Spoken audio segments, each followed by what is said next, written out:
여러분 안녕하십니까? KBPS 주간 수도권 주요 소식입니다. 남양주시가 독립운동가 이석영 선생의 순국을 기리는 87주기 추모식을 개최했습니다. 이석영 선생은 과거에 급제해 벼슬길에 올랐지만 이 갑오개혁 이후 관직에서 물러났는데요. 이후 일가족 전체가 독립운동을 위해 전 재산을 바쳐 신흥 무관 학교를 건립하고 독립운동에 헌신했습니다. 나라와 민족을 위해 살았던 이석영 선생의 숭고한 정신을 기리는 뜻깊은 장소에 이규석 아나운서가 다녀왔습니다. 남양주시는 16일 오후 2시 이석영 뉴미디어 도서관에서 영석 이석영 선생 순국 87주기 추모식을 개최했습니다. 이번 행사는 우당 이회영 선생 기념사업회가 주최하고 남양주시와 국가보훈처가 후원한 첫 공식 추모 행사입니다. 이번 추모식은 코로나19 방역수칙을 준수하기 위해 최소한의 인원만 참석했으며 대학생 플래너즈 등 31명은 별개 장소에서 유튜브로 시청했습니다. 행사에는 이종찬 우당교육문화재단 이사장, 조광안 시장, 문희상 전 국회의장, 황우연 경기북부 보훈지청장, 이철영 시의회 의장, 유족 대표 등이 참석했으며 KBS 드라마 자유인 이회영에서 우당 이회영 선생을 연기했던 배우 정동환 씨가 사회를 맡았습니다. 추모식은 나라 사랑의식을 시작으로 이석영 선생 양력 속에 기념사 및 추모사, 헌화, 추모가 합창, 유족 대표 인사와 기념사진 촬영 순으로 진행됐습니다. 조광안 시장은 이석영 선생의 직계 후손이 없어 돌아가신 지 87년 만에 첫 추모식이 열렸다며 오늘 추모식을 통해 넋을 달래드리고 이석영 선생의 숭고한 정신을 기리며 감사하는 마음을 다시 새겨보고자 한다고 말했습니다. 이어 남양주시는 3대 축을 바탕으로 다양한 사업을 진행하고 있다며 나라를 구하기 위해 일생을 바치신 이석영 선생의 이름을 곳곳에 새겨 후대에도 기억되도록 노력하겠다고 전했습니다.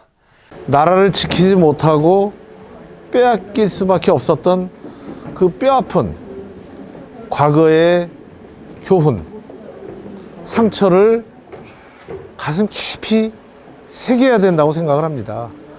그것을 깊이 새기지 못한다면 오늘의 우리가 있게 되는 이 자유, 그리고 우리한테 주어진 그 자존감은 지키지 못할 것이라고 생각을 합니다. 독립운동을 위해서 모든 것을 희생하시고 버르신 우리 선조들의 발자취와 현재를 살아가는 우리 후손들이 같은 시간과 공간에서 접점을 만들 수 있으면 우리한테 살아 움직이는 역사적 교훈이라고 생각을 합니다. 이석영 선생님의 숨결을 우리 남양주시의 한 축에서 재조명해보고 그 공간을 만들어서 그 공간을 통해서 우리 후손들이 우리 독립운동을 위해서 헌신하셨던 우리의 선조들과 소통하고 노력한다는 그런 가치를 남양주시 곳곳에서 만들어 나가기를 희망합니다. 한편 추모식이 열린 뒤에는 시민들의 이석영 뉴미디어 도서관 견학이 이어졌습니다. 이석영 뉴미디어 도서관은 전국 최초의 뉴미디어 특화 도서관으로 남양주시 태생의 독립운동가 이석영 선생을 기리고자 지난 14일 개관한 바 있습니다. KBPS 이규석입니다. 용인시가 2021년 시민과 대화의 일환으로 온라인을 통한 백문백답을 진행합니다. 용인시 공식 유튜브 채널에서 생중계된다고 하는데요. 자세한 소식 박상희 아나운서가 보도합니다. 용인시가 오는 18일 오후 3시 시민들이 직접 백공기 시장에게 질문하고 그 답을 들을 수 있는 온택트 백문백답을 진행합니다. 이번 시민과의 대화는 용인시 공식 유튜브 채널을 통해 생중계되며 각계각층 120여 명의 시민들은 화상을 통해 대화를 나눌 뿐 아니라 원하는 시민들은 유튜브를 통해 참여할 수 있습니다. 온택트 백문백답에서는 백공기 시장과 시민들이 함께 코로나19 대응, 교통, 복지, 교육 등 시정 전반에 대해 질문하고 시정 방향을 공유할 예정입니다.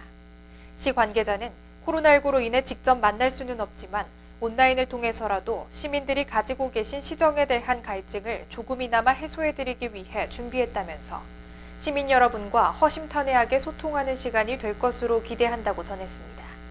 지금까지 KBPS 박상이었습니다. 곽상욱 오산시장이 유튜브 채널을 통해 시정 설명회를 개최했습니다.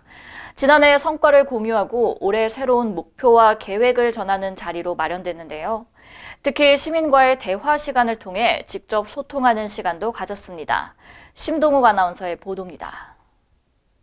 이번 시정 설명회는 도시가 살아나고 미래를 키워간다라는 슬로건으로 지난 17일부터 19일까지 3일간 진행되며 힘찬 경제도시, 어울림 복지도시, AI 교육도시, 녹색 환경도시, 스마트 안전도시 구현 등의 핵심 사업들에 대한 비전이 제시됐습니다. 코로나19 확산을 방지하기 위해 오산시 유튜브 채널을 통해 실시간 온라인 중계를 병행했으며 사회적 거리두기 및 방역수칙을 철저히 준수했습니다.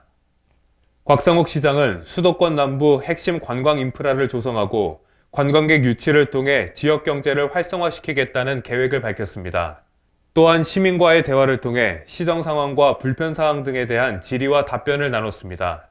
곽상욱 시장은 코로나19로 힘든 시간을 견디면서도 확산 방지에 협조한 시민들에게 감사하다며 올 한 해는 코로나19를 성공적으로 극복하고 2021년 오산의 꿈이 완성되도록 모든 역량을 집중할 계획이라고 밝혔습니다. 지금까지 KBPS 심동욱입니다. 고양시가 수원, 용인, 창원과 손잡고 중앙정부 차원의 특례시 추진기구를 구성해야 한다고 강력히 촉구했습니다. 중앙정부 차원의 추진기구가 없다면 이 특례사무가 무용지물이 될 수도 있다는 것이 4개시의 주장인데요. 자세한 소식 심동욱 아나운서가 보도합니다. 이재준 고양시장이 고양시의 특례시 지정을 위해 간담회를 개최했습니다. 지난 17일 서울 여의도 글래드 호텔에서 열린 간담회에는 고양, 수원, 용인, 창원 등 4개 시가 중앙정부 차원의 특례시 추진기구를 구성할 것에 뜻을 함께 했습니다. 특례시로 지정되더라도 시가 업무를 사안별로 대처하기엔 현실적으로 힘든 부분이 많아 중앙정부 차원의 강력한 특례시 추진기구가 없다면 특례 사무가 무용지물 될 수도 있습니다.